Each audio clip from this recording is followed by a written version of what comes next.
ഞാൻ എൻ്റെ ഒരു ആക്ടിങ് കരിയറിന് വേണ്ടി ഞാൻ എങ്ങും പോയിട്ടില്ലെങ്കിൽ പോലും എൻ്റെ ഒരു ഫെസ്റ്റിവലിനെ പ്രൊമോട്ട് ചെയ്യുന്നതിന് വേണ്ടിയിട്ട് ഞാൻ കൊട്ടാത്ത അല്ലെങ്കിൽ ഞാൻ പോയി സംസാരിക്കാത്ത മീഡിയക്കാരില്ല. അല്ല അത് എനിക്കും അറിയാവുന്നതാണ്. നമ്മൾ ആ കാലഘട്ടത്തിലേക്ക് ഒന്ന് പോയി കഴിഞ്ഞാൽ ആ സമയത്ത് തെലുങ്കിൽ ഭയങ്കര ഹിറ്റ് അടിച്ച പടമാണ് തമിഴിലേക്ക് അറിയാം. അപ്പം താങ്കൾ വെച്ചൊരു ഡിമാൻഡായിരുന്നു എനിക്കൊരു പാട്ടുകൾക്ക് വേണം എന്ന് താങ്കൾക്കൊന്ന് ഡിമാൻഡ് വെക്കാനുള്ള ഒരു അവസരം ഉണ്ടായിരുന്നു രവീന്ദ്രൻ എന്നൊരു ആക്ടറിന്. എനിക്കൊന്ന് ഞാൻ അങ്ങനെ ഈ പറയുന്ന ഞാൻ എൻ്റെ ഇൻഡസ്ട്രിയിലേക്ക് കയറുമ്പോഴത്തേക്ക് എനിക്ക് ഇന്നത് വേണമെന്നൊന്നും അല്ല ഞാൻ പറയാറ്.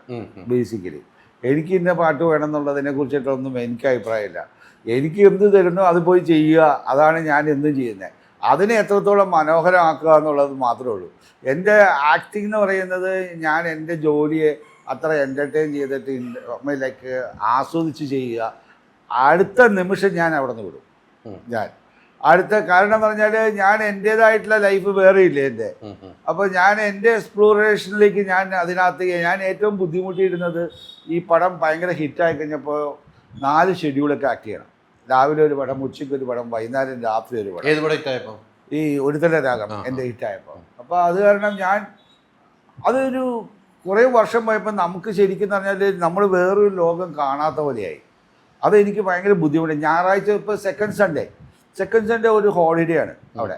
ആ സെക്കൻഡ് സൺഡേ 100 കിലോമീറ്റർ പോയി കഴിഞ്ഞാൽ ഷൂട്ട് ചെയ്യുക. ആ സെക്കൻഡ് സൺഡേ ഇവന്മാരെ എന്നെ സാറ്റർഡേ നൈറ്റ് പുറത്തേക്ക് കൊണ്ടുപോകും.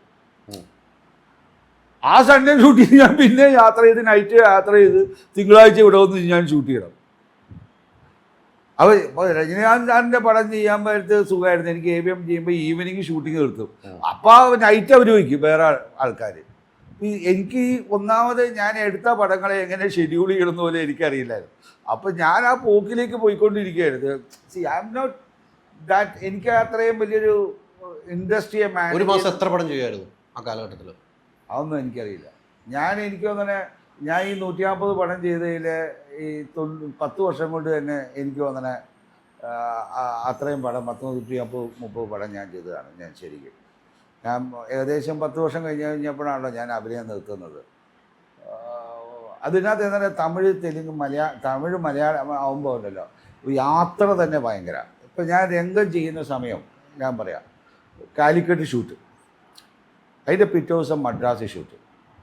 അപ്പോൾ ഞാൻ കുറേ ഒരു 1-2 ആഴ്ചയിൽ വന്നിട്ട് ഞാൻ കോയമ്പത്തൂർ വന്നിട്ട് കോഴിക്കോട്ടിലേക്ക് വരും.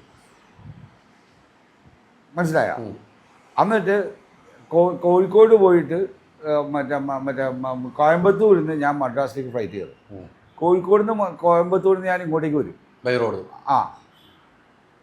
അങ്ങനെ ഞാൻ ഈ പാലക്കാട് വഴി ഞാൻ ഇവിടെ വന്ന് അത് കഴിഞ്ഞാൽ അവിടെ നിന്ന് അങ്ങോട്ട് കയറിപ്പോയിക്കൊണ്ടിരുന്ന ഒരു 1-2 ആഴ്ച ഇവിടെ ഉണ്ടായിരുന്നു. അങ്ങനെ അപ്പം നമ്മൾ മാറി ഇവിടെ പോയി ഒരു ദിവസം അവിടെ പോയി വർക്ക് ചെയ്തിട്ട് ഇങ്ങോട്ടേക്ക് വരിക, ഇവിടെ നിന്ന് ഇവിടെ വർക്ക് ചെയ്യുക. അങ്ങനെ ടോട്ടലി വന്നിട്ട് നമ്മൾ ശരിക്കും പറഞ്ഞാൽ ഒരു മെഷീൻ പോലെ വർക്ക് ചെയ്യുന്ന ഒരു അവസ്ഥ എനിക്ക് തോന്നിയിട്ടുണ്ട്. മീൻസ് അത് എൻ്റെ ഒരു പ്രായത്തിൻ്റെ ആയിരിക്കാം. ഞാൻ അതിൻ്റെ ആ കാലത്ത് നമ്മളെപ്പോഴും വന്നിട്ട് അടിച്ചു പൊളിച്ച് ജീവിക്കാനും കറങ്ങി കിടക്കാനും ആഗ്രഹിക്കുന്ന ഒരു സമയത്തിന് ഇതിലേക്ക് ഇങ്ങനെ പോയിക്കൊണ്ടിരിക്കുമ്പോഴും പക്ഷേ ആക്ടിങ് എനിക്കൊരു ആസ്വാദനം ആയതുകൊണ്ട് ഞാൻ അതിനെ രസിച്ചു. പക്ഷെ കുറേ കഴിഞ്ഞപ്പോൾ ഞാൻ മറ്റു കാര്യങ്ങളിലേക്ക് വന്നിട്ട് എനിക്ക് സമയം വേണം എന്നുള്ളത് തോന്നിയപ്പോഴാണ് എനിക്ക് പപ്പടസുന്ദർ അപ്പൂസ് എന്ന് പറയുന്ന ഒരു പടത്തിൽ ആണ് അതൊരു സൂപ്പർ ഹിറ്റായപ്പോഴാണ് ഞാൻ നിർത്തിയത്. അതിനുശേഷം ഞാൻ അഭിനയിക്കാട്ടെ. പലപ്പോഴും എൻ്റെ അടുത്ത് പലരും വിചാരിക്കാണ്ട് നിനക്ക് എന്ത് പറ്റി, നീ ഒരു സ്റ്റാർഡം ഉണ്ടായിരുന്നതല്ലേ, ആ സ്റ്റാർഡം വിട്ട് കളഞ്ഞ് നിൻ്റെ തലയെടുത്താണ് നിൻ്റെ കയ്യിലിരിപ്പ് കൊണ്ടായിരിക്കാം.